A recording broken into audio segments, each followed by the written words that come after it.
Did you know that Nvidia created its own portable games console? I didn't until recently. This is Nikki from Halo's Retro Gamers, and this will be the first handheld console I'll be looking at. So let's get stuck in.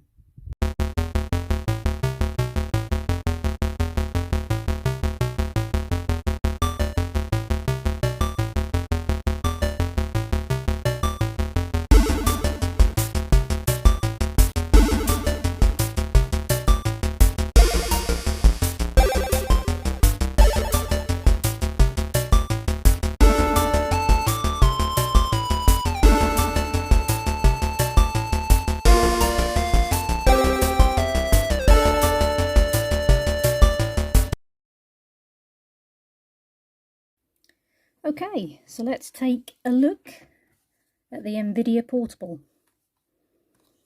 Fairly heavy.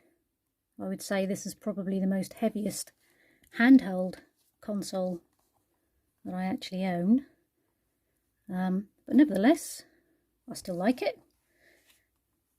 It's got a headphone jack on the rear, micro USB, mini HDMI, and expandable memory by micro SD card. The unit itself was actually released in July 2013 and it's Android based. It has 2 GB of RAM and 16 GB of internal memory. One of the things I quite like about this is they've designed a interchangeable cover on the top, which is held on with magnets. And I guess that's so you can just jazz it up a little bit. So let's pop it open.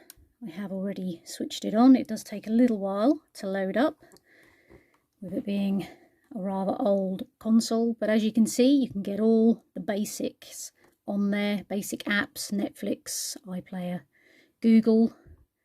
You can obviously access the Google Play Store and GeForce Now. That's specific to Nvidia.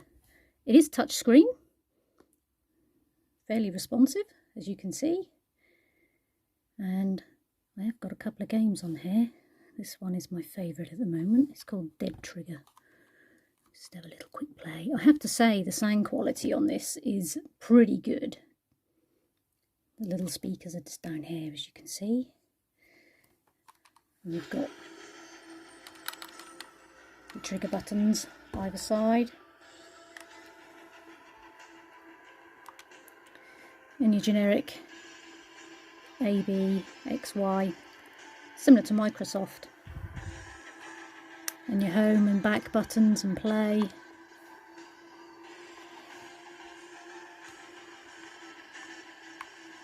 The little toggles and directional.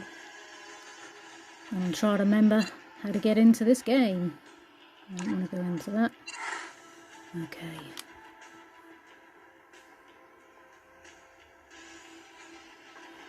Let's play that. So really, considering for its age in 2013, I think this was quite advanced for what it is.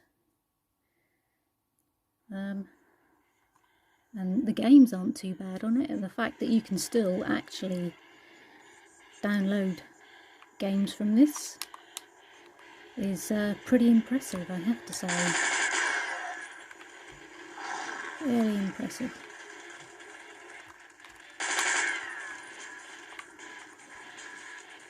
Just giving you a quick overview. Yes, I'm being mullered. So you can see the graphics actually aren't too bad. It does have the odd glitch where it freezes. It will connect to your Wi-Fi. And I died. So let's come out of that. Let's go home. And I'm out of the game and I'm back home again. If you can find one of these on eBay and you are a collector like myself, I would certainly recommend getting one as part of your collection. I have to say they are very difficult to find in good condition nowadays. You can get the Nvidia Shield cases that were specifically designed for this handheld. Unfortunately, I couldn't get one, but I did actually purchase this case. This came from eBay, and the console fits quite snugly inside, as you will see, and it just gives it extra protection, which is well worth it if it's part of your collection. And this cable came with it, which is an Nvidia cable, as you can tell from the little logo on it, and it's the charging cable. But I have to say the battery life is pretty good on it. Not that I play it all the time. I think I would end up with really painful wrists if I did, considering the weight that it is. But yeah, I would definitely recommend, if you are a collector, finding one of these. I think I was quite lucky to find this one in this condition.